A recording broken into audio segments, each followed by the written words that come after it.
Failure to enact a bonding bill is a rare occurrence at the state capitol. As construction season approaches, lawmakers are considering their options.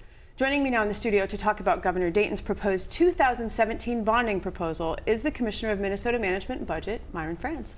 Welcome. Good, thank you. It's nice to be here. The governor's bonding proposal calls for $1.5 billion in state investments and also leverages some federal funds, so it reaches around $2.4 billion. What are some of the governor's major priorities? Well, first of all, you mentioned the construction season. One of the priorities is the reason the governor introduced it the first week of January was to get it passed right away so we could actually get some of these projects ready to go this construction season. So that's a little bit different than usual. Normally the bonding bill gets tossed into the mix and later on during session it gets passed, but because we did not do one in 2016, one of his priorities, let's do one and let's do one now. Now the priorities really are in the education area, in sustaining the infrastructure, and in water quality areas. Those are some of the areas where the governor really wants to focus on. And I think the key though for him was to try to put together some of the projects that were in the 2016 bonding project, but to add to that because we really have some priorities that we need to hit right away. What are some of those big priorities that really need to be hit? Well, I would say education. There's about 20%, about $346 million of the package goes to education, and that includes some E12 funding for schools. Also, the University of Minnesota at Duluth, there's a chemistry and applied science building there, the medical school facility at the University of Minnesota. So a big emphasis on higher education. Also in the area of health, housing, and public safety, about 21%.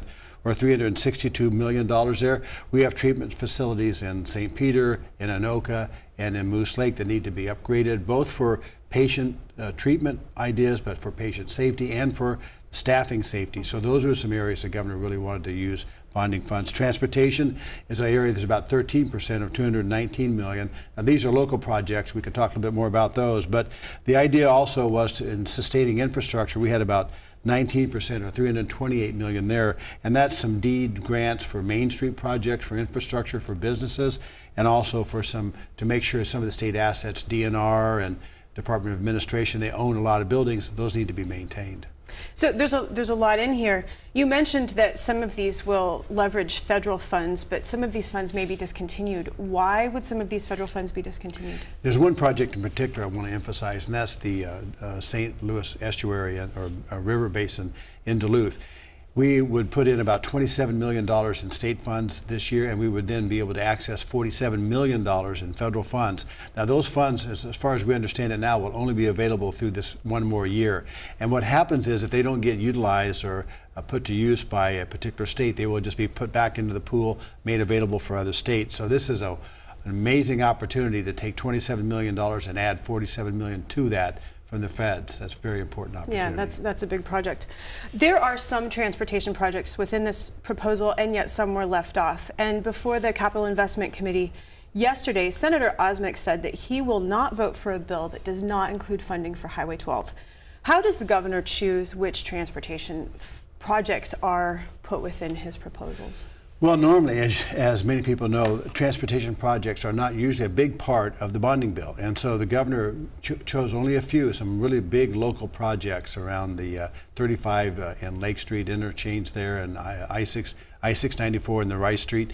There are a couple of different interchanges that really needed to be fixed and fixed now.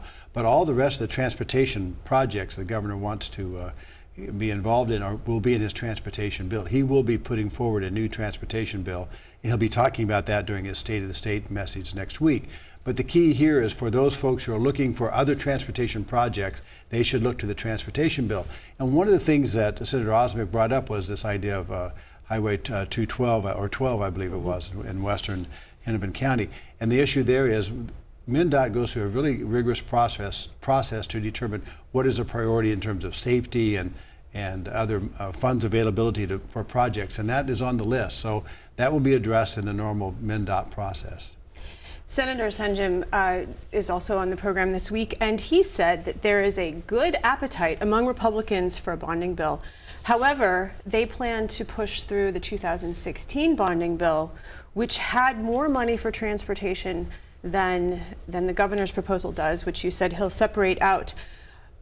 In terms of other bonding projects, Did the governor have the 2016 bonding bill in mind as he crafted this 2017 version? Well, he certainly he looked at it. I mean, one of the things we did really was we took the 2016 proposal that he made that submitted to the legislature in 2016, and that's where we really began. But you may recall that a lot of those projects, some of the water quality projects for the Public Facilities Authority, a water treatment facility plant, some of those were in the bonding bill in 2016. But the governor really didn't look at the 2016 bill that was passed or almost passed from the legislature. He didn't use that as a model because there was too much transportation. There are too many earmarks to transportation projects. There was over $300 million in cash. So there were a lot of issues with that bonding bill. And the governor really believed that his proposal of $1.5 billion in general obligation bonds was a better way to go.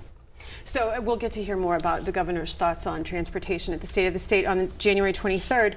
As we close, I just have a question about the recent gridlock surrounding bonding. It seems that it might be a result of the explosion of projects that are getting put in bonding, like transportation, where traditionally transportation has been a separate funding stream.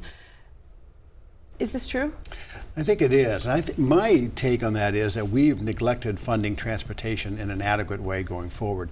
Yes, there are a lot of projects, a lot of roads, bridges, transit projects that need to be done, but we haven't taken a stream of money and dedicated that money to solving those problems. The governor strongly believes that we need to find the revenue, identify the revenue, and solve those long-term $6 billion 10-year problem. And then if we don't do that separately, they're going to continue to creep into the bonding bill. The bonding bill really should be for infrastructure, for economic development opportunities, for fixing schools and bridges and that sort of a thing. So I think it's really critical that we keep the two separate. And if we don't, I think we're going to find ourselves in this quagmire more and more. Commissioner Frans, it's always a pleasure. Thanks for coming today. My pleasure. Thank you.